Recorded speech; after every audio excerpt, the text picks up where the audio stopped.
son paletas, en fin, todas esas cosas. Primero vamos a ver entonces la parte más o menos teórica y de los mezcladores hidráulicos. Si tomamos un cubo esencial diferencial de agua, en la parte superior vas a tener de este cubo, vas a tener el esfuerzo cortante, lo mismo que en la parte inferior. Y el cubo tiene obviamente las dimensiones de X, de Y y de Z, que hacen entonces a las tres dimensiones de un cubo. La potencia siempre está definida por la fuerza por la velocidad. Y la fuerza es el esfuerzo cortante, el tau que están viendo acá, que está ejercido sobre el área, ya sea superior o ya sea inferior. O sea, es tau de x de y, ¿no es cierto? Y la velocidad la voy a llamar dv, dv chica nada más. Entonces tienes la potencia en función de tau de x de y dv. Y voy a multiplicar por la otra dimensión, que es la dz. Entonces hago ambos miembros, obviamente, ¿no es cierto? La potencia va a ser tau de x de y de v por dz en dz. Este dz lo voy a meter aquí dentro del paréntesis y voy a tener entonces el volumen del cubo elemental de x, de y, de z. Y va a quedar dv en dz afuera. Tau por dv en dz. Y esta es la potencia. Básicamente esta es la ecuación primaria que puede definir la gradiente hidráulica con la cual vamos a desarrollar los ejercicios que haremos para poder diseñar un mezclador hidráulico rápido. Si trasladamos entonces la potencia sobre el volumen, va a quedar tau de V en dz y tau, el esfuerzo este cortante en la cara superior y en la cara inferior, está definido por mu de V en dz, que es la ley de Newton de la viscosidad. Esto solamente para fluidos que son newtonianos. Los fluidos no newtonianos no tienen este tau. El tau de arriba es diferente del tau de abajo. El tau de arriba en un fluido no newtoniano es más rápido, el esfuerzo es menor. Y el tau de abajo es un esfuerzo mayor. Entonces el líquido se estaría moviendo como si fuera un chicle. Arriba muy rápido y abajo muy lento. Ese es un fluido no newtoniano. Toda la hidráulica que ustedes conocen está basada en la hidráulica de los fluidos newtonianos. Nada es fluido no newtoniano. E incluso el fluido no newtoniano escapa a mi conocimiento. Eso es muy de investigación.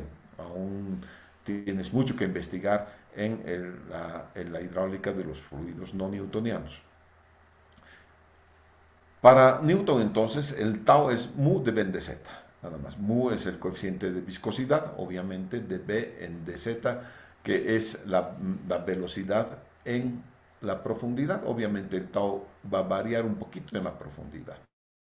En la variación respecto a la profundidad con mu.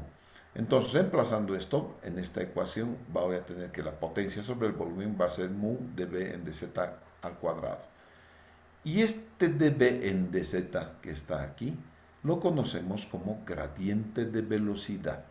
Es un parámetro muy importante el gradiente de velocidad para definir cómo vamos a diseñar una mezcla rápida, cómo vamos a diseñar un floculador también. ¿No es cierto? El gradiente hidráulico es esencial, por eso es que deben conocer a qué se refiere el gradiente hidráulico cuando estamos hablando de un cubo diferencial. Muy bien.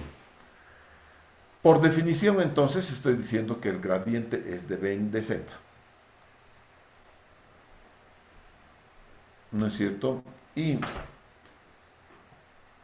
despejando, entonces, voy a tener que gradiente es igual a la raíz de P sobre mu por el volumen. Y este es lo que yo conozco como gradiente de velocidad. Entonces, eso van a tener ustedes siempre como gradiente de velocidad. Mu, esto viene dado en watts, ¿no? Mu es la viscosidad dinámica, ¿no es cierto? Que puede estar expresada en newton segundo sobre metro cuadrado o en kilogramo metro sobre segundo. Son las dos expresiones que tienen para mu, que es la viscosidad. Obviamente la gradiente está expresada en watts, por lo tanto esta viene dada por la pérdida de carga, esta potencia del motor. ¿No es cierto? Potencia del motor que viene dado por la pérdida. Esta es una gradiente entonces que es mecánica. Para la gradiente hidráulica, esta potencia varía un poquito y varía en función a la pérdida de carga que se tiene en el resalto hidráulico. Entonces, como está expresado acá en sus apuntes, es la gradiente mecánica. Pero la gradiente, la potencia hidráulica viene expresado en función, entonces, como les decía, a la pérdida de carga que existe entre tirantes conjugados en tirantes secuentes, más bien en pérdidas de carga en resalto hidráulico.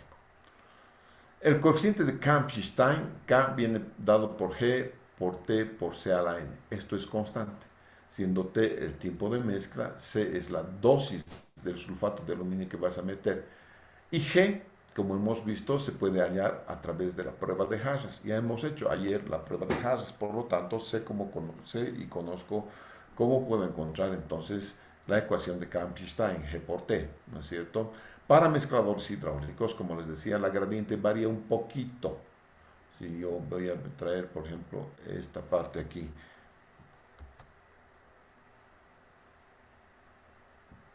la traigo por aquí. Fíjense entonces, esta es la potencia mecánica y esta es la potencia hidráulica. La gradiente, en vez de la potencia, va a tener G por H, que H es entonces la pérdida de carga, ¿no es cierto? Y G por H sobre mi, que es la viscosidad dinámica, ¿no es cierto? Por T. O, perdón, gamma, si lo transformamos en función de gamma, que es el peso específico, finalmente voy a tener gamma por H sobre mu por T. Entonces, un poquito ha cambiado esta función. La gradiente aquí es gamma por la pérdida de carga dividido entre mu por T. En cambio, en potencia mecánica es la potencia sobre mu por el volumen, nada más. El volumen del reactor, entonces, es muy importante cuando estoy calculando la gradiente en mezcladores mecánicos, no así en los mezcladores hidráulicos. En los mezcladores hidráulicos lo que es importante es la pérdida de carga, ¿no es cierto? Muy bien. Los valores de mu y rho están en función de la temperatura del agua y están en el anexo, esto está sacado del libro que está colgado en la inscripción. Una de las formas de hacer mezcla rápida es con canaleta parcial. Pero la canaleta parcial no consigue, como dice acá, un fruit mayor a 3, está entre 2.5 y 3. Y esa es la gran desventaja que tiene una canaleta parcial, además de que es muy difícil de poder controlar las dimensiones exactas de una canaleta parcial. Estas tienen que ser hechas en un laboratorio de hidráulica. Si colocamos en hormigón siempre van a haber fallas y después hay que calibrar la canaleta para ver cómo va por el caudal. Pero normalmente la canaleta parcial está ideada para medir caudales. Es un angostamiento de las venas hidráulicas, es decir, las venas, el el trazado de una partícula se angosta por diferencia en la sección de hidráulica. ¿No es cierto? Primero viene una sección grande y después viene una sección pequeña, ¿no es cierto? Y eso hace que las líneas de flujo se estrechen un poco, ¿no es cierto? Y eso hace que puedan medir el caudal. Ahora, esto lo han adaptado, digamos, en la caída para producir un resalto hidráulico y a partir de ese resalto hidráulico poder hacer la mezcla rápida. Y como es una canaleta parcial, además me sirve para poder medir caudales. Pero como les he dicho, no le tengo mucho cariño a las canaletas parcial. Son mejores los resaltos de caídas directamente. Y en la caída también, en una grada que yo puedo construir muy fácilmente en el campo, ¿no es cierto? Puedo también medir caudales.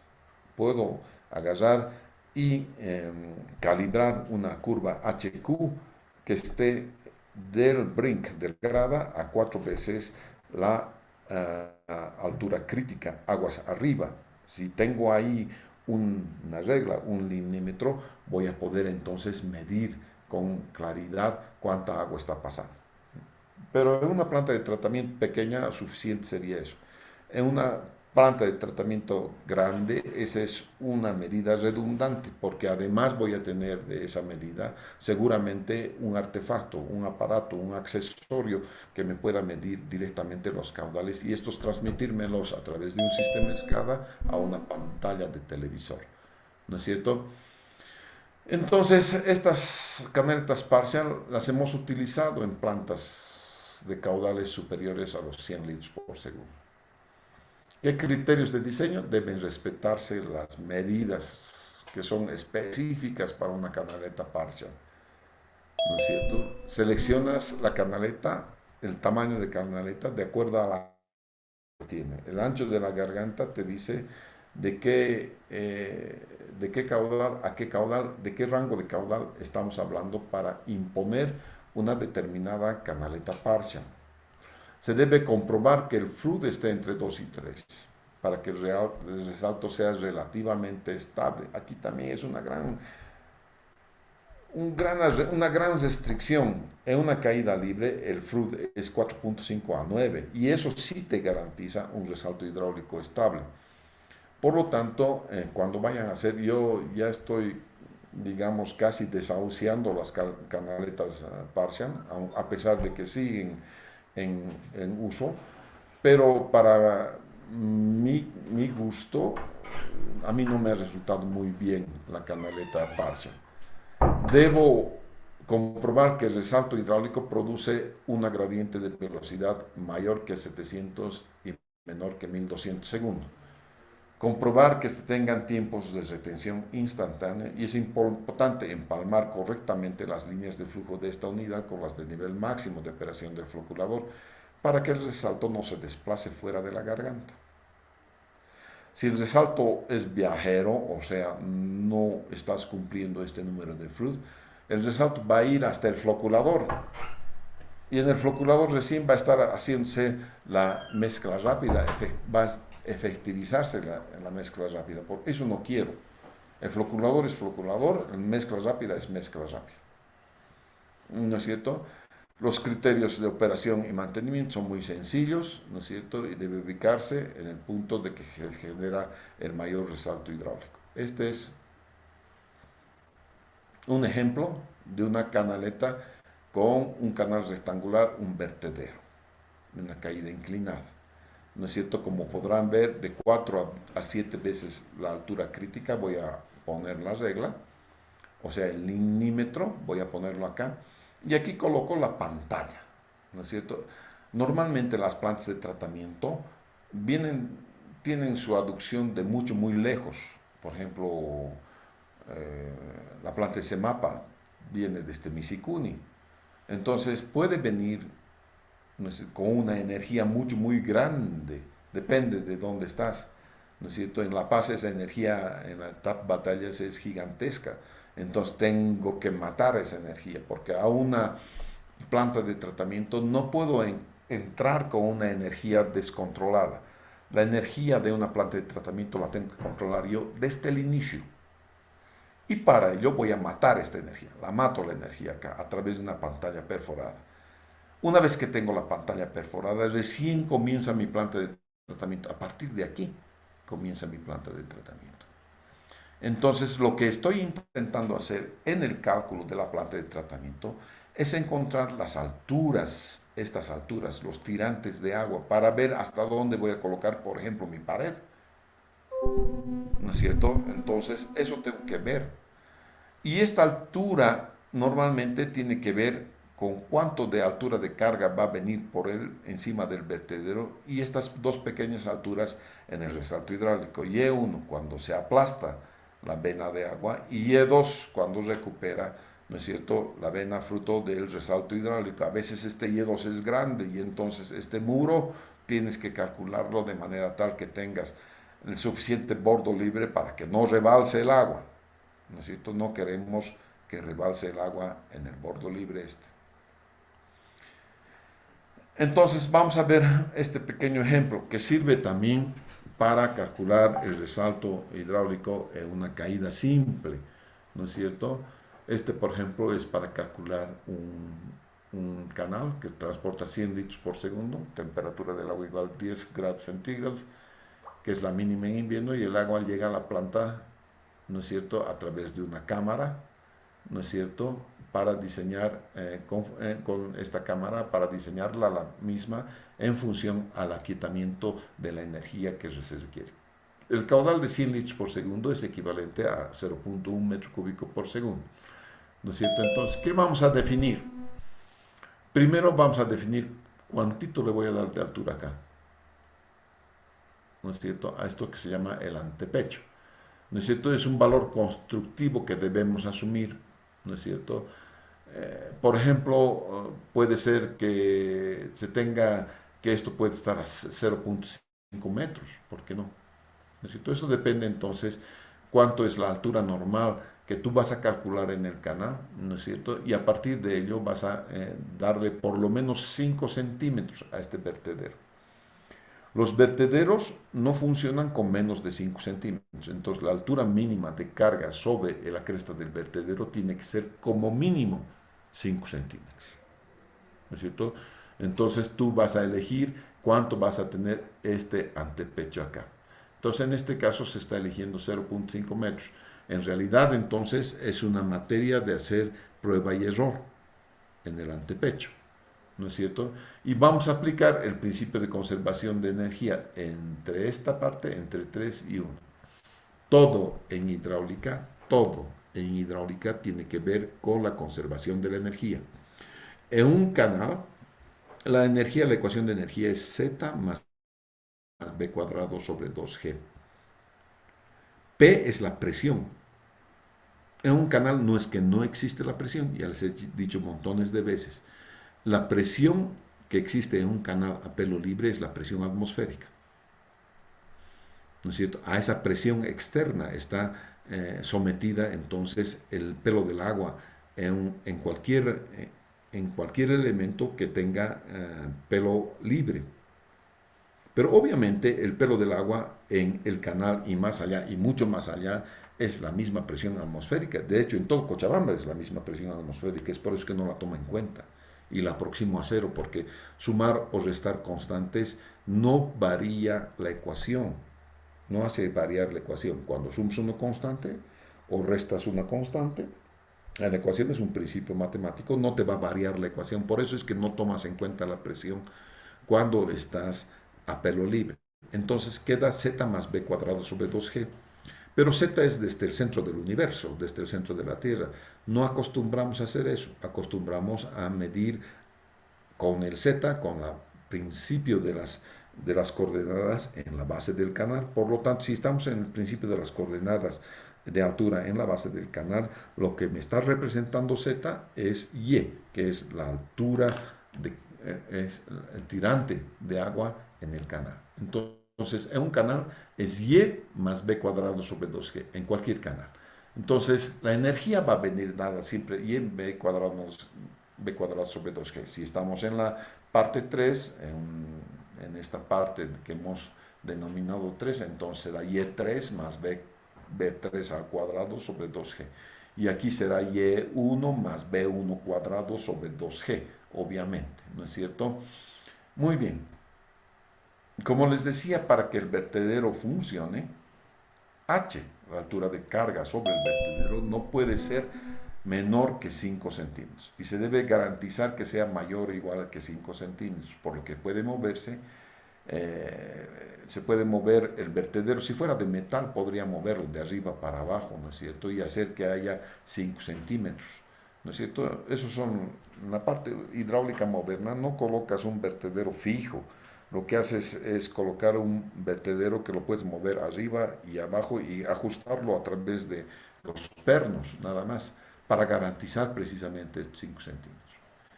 Entonces, la energía en 3 va a ser la energía en sub 0 más el H, ¿no es cierto? Entonces, H le hemos dado 5 centímetros, esto de aquí, 5 centímetros. Y B, estamos en el antepecho, estamos diciendo que es la energía que se presenta en ese punto, en el punto 3. Esto no es un cálculo exacto, como se está mostrando en esta ecuación, es más bien una aproximación. Si quisieran cálculo exacto, tienen que hacer absolutamente y3 más b cubo al cuadrado sobre 2g, ¿no es cierto? Eso tendrían que hacer. Pero lo podemos aproximar sin grave error, ¿no es cierto?, a través de esta expresión. Vamos a calcular entonces la altura de agua donde comienza el resalto y es sub 1. Es importante entonces calcular la altura de agua aquí. ¿Cuánto va a ser y es sub 1? El agua va a venir aquí y fruto de la caída se va a aplastar, ¿no es cierto? Y aquí voy a tener una Y1. ¿Por qué se aplasta? O nuevamente fíjense la ecuación de la energía. Si la velocidad aumenta, está aumentando en función al cuadrado. Lo que debe disminuir para que la energía sea constante es Y. Y eso es lo que está sucediendo.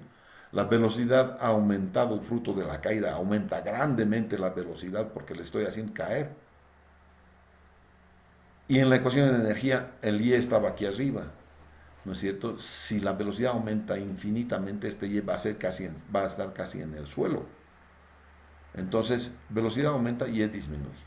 Y nuevamente acá, velocidad disminuye, Y aumenta, ¿no es cierto? Entonces, siempre tengo que jugar con mi ecuación de la energía para estar correctamente ubicado en qué es lo que está pasando en la hidráulica de un elemento. Si hacemos entonces que la energía sea constante, quiere decir que E3 es la misma energía que E1. Quiere decir que E3 es Y1 más B1 cuadrado sobre 2G. Pero ya tengo E3 acá. Ya lo hemos aproximado a 0.55.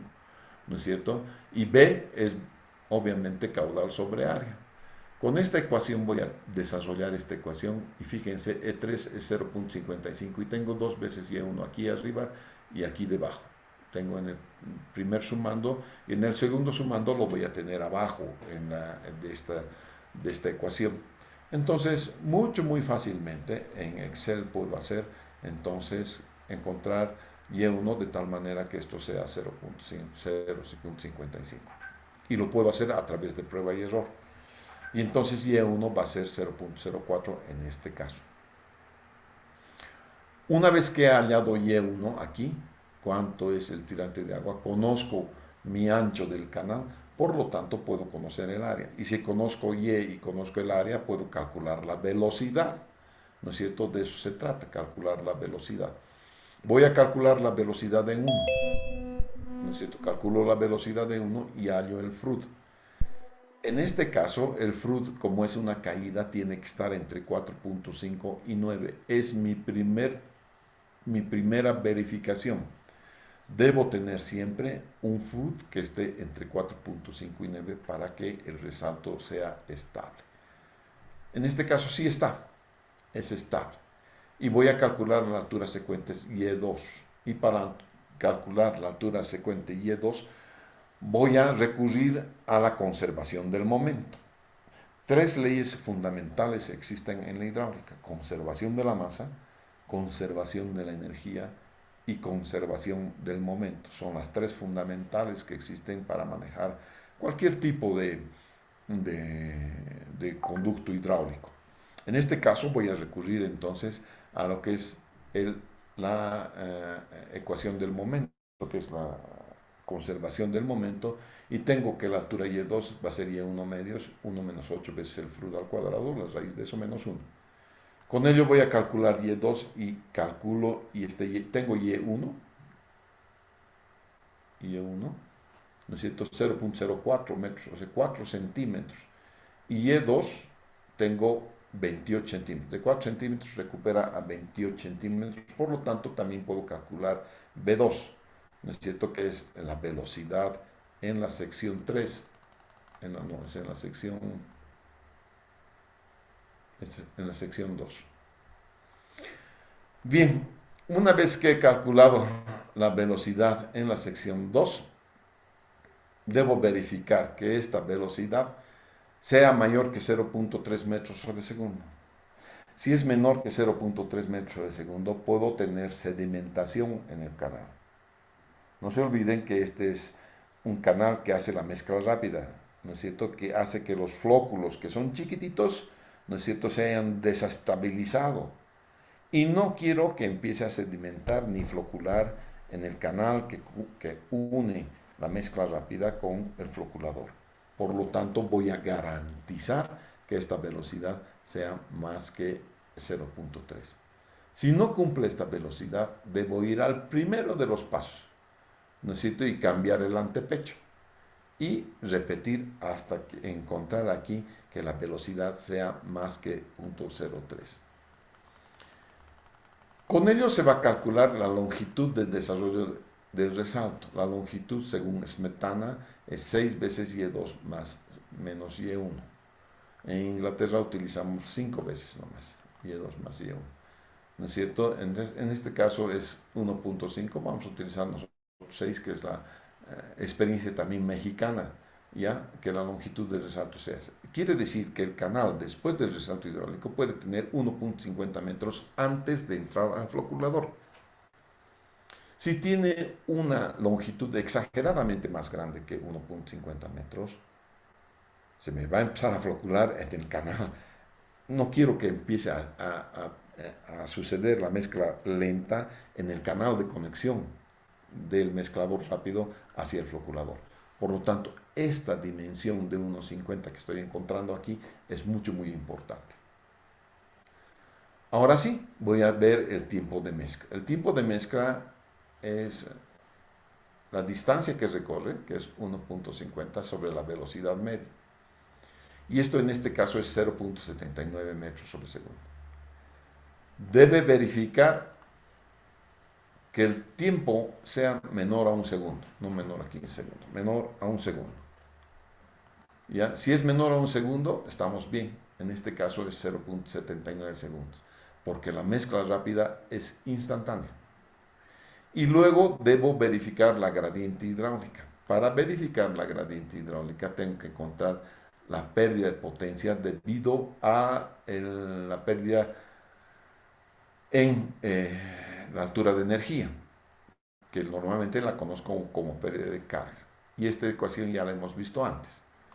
Entonces, gamma y mu dependen de la temperatura, ¿no es cierto? Aquí están gamma y mu, que dependen de la temperatura. Y la pérdida, delta H, esta es una formulita que es Y2 menos Y1 al cubo sobre 4 veces Y1 menos Y2. Este es delta H, entonces la pérdida de carga va a ser en este caso 0.31 metros. Reemplazando esto en la ecuación de la energía, tengo que la gradiente es 1711 segundos a la menos 1. Y debo verificar, esta es mi última verificación, debo verificar que esa gradiente esté entre 1000 y 2000. ¿Se acuerdan para la canaleta parcial? Esto está entre 700 y 1200. Es por eso que la canaleta parcial no es tan estable como lo es una caída, nomás una caída sencilla, simple. Es decir, no hay que complicarse, me imagino, ahora que ya tengo experiencia, no nos debemos complicar en el establecimiento del artefacto, el accesorio que nos va a hacer la mezcla rápida. Si es hidráulica, entonces vamos a hacer simplemente una caída, ¿no es cierto? Y luego vamos a dibujar el perfil y nada más. Tengo que dibujar el perfil, aquí ya tengo la pérdida de carga, 0.31 metros más arriba va a estar, ¿no es cierto? Entonces, esta es la pérdida de carga y esto me da opción entonces a verificar a cuánto es a cuánto se da esto, a cuánto se da esto y cuánto se da esto. Yo tengo que saber entonces las cotas que te da, las cotas de agua. Primero, donde se produce el resalto hidráulico, después en la altura después del resalto hidráulico, antes de entrar al vertedero y después de pasar la pantalla aquietadora. ¿No es cierto? Muy bien, hay que dibujar entonces el perfil hidráulico. Ese es la verdadera, el verdadero objetivo de este problema y de todos los problemas en mezcla rápida es no solamente garantizar la gradiente y el tiempo de mezcla, pero que también termines tu trabajo con el establecimiento de la línea de flujo. Tienes que tener la línea de flujo. Si no tienes la línea de flujo en tu trabajo de tesis, te voy a mandar a hacer, no hay duda que te voy a mandar a hacer la línea de flujo. ¿Ya? Entonces, el canal de aproximación es 4.5 veces el ancho, ¿no es cierto? Ese es el canal de aproximación. Vamos a calcular la altura de carga sobre este vertedero, aquí. Este canal de aproximación estoy calculando.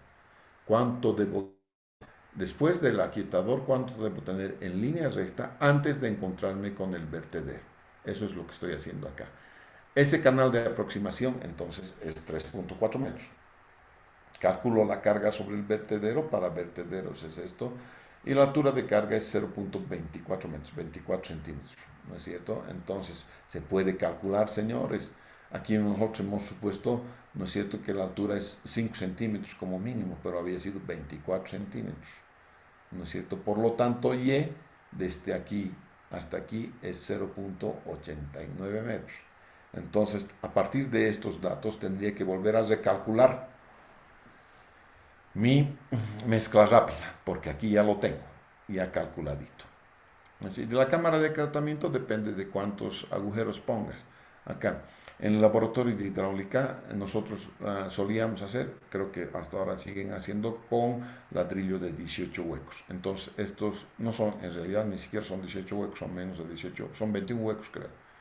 Entonces hay que ver de qué diámetro son y ver cuántos de estos se dan. En este caso es una pantalla con huecos de tubos de 8 pulgadas, 6 tubos de 8 pulgadas, ¿no es cierto? Entonces la velocidad, tienes que calcular la velocidad de paso a través de los huecos, ¿no es cierto? Entonces el área de cada hueco es pi diámetro al cuadrado sobre 4 y son n huecos, por lo tanto vas a multiplicar por n.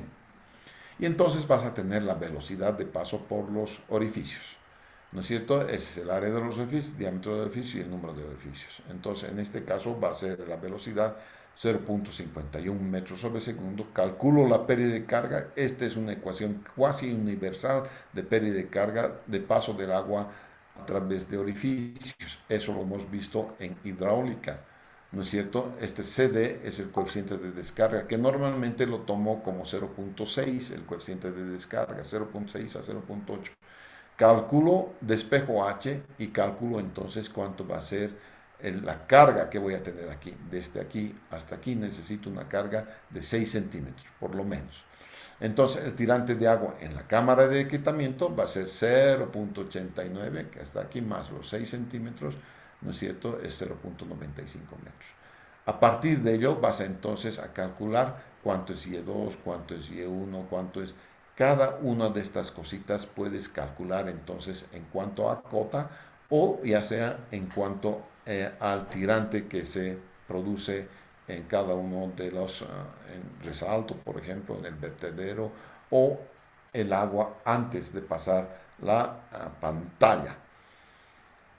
Las pantallas son todas, se calculan de la misma manera. Esto quizás puede variar, esto no tener una rampa, sino tener una caída como esta directamente. Puede ser, ¿no es cierto? Entonces puedo calcular. Entonces, en su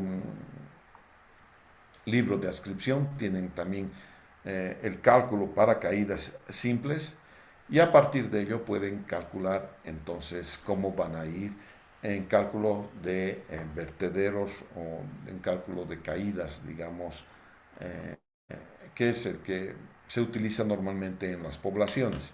En poblaciones rurales, por favor, no coloquen plantas de tratamiento muy sofisticadas. Para empezar, no van a tener el personal que pueda manejar la planta de tratamiento y eso es medio grave. ¿No es cierto? Entonces, siempre fíjense y tengan en cuenta para dónde están haciendo una planta de tratamiento. ¿No es cierto? A veces ni siquiera en las ciudades grandes tengo el personal suficientemente entrenado. Por ejemplo, ahora estoy haciendo en Batallas una planta de tratamiento complicada. Entonces, los que están haciendo la construcción tienen que quedar 6 meses a entrenar a la gente de EPSAS. Y en EPSAS no es que no hay profesionales que sepan lo que están haciendo. En EPSAS hay un montón de profesionales y de ese montón de profesionales, obviamente muchos de ellos saben, pero hay que entrenarlos. Los profesionales son una cosa y después la gente técnica, la gente que se queda en los turnos.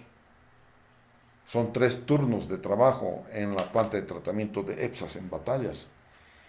La gente, el personal que vaya a manejar la planta, que no es precisamente profesional, sino son técnicos o a veces obreros, tienen que saber con qué tipo de planta están tratando, ¿no es cierto? Y entonces requieren un entrenamiento.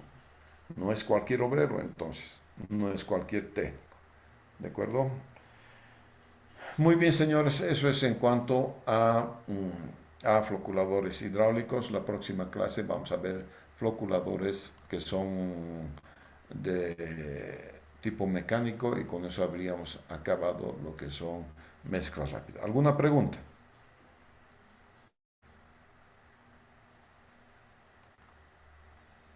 Si no hay preguntas, entonces nos vamos a ver el día sábado, por favor.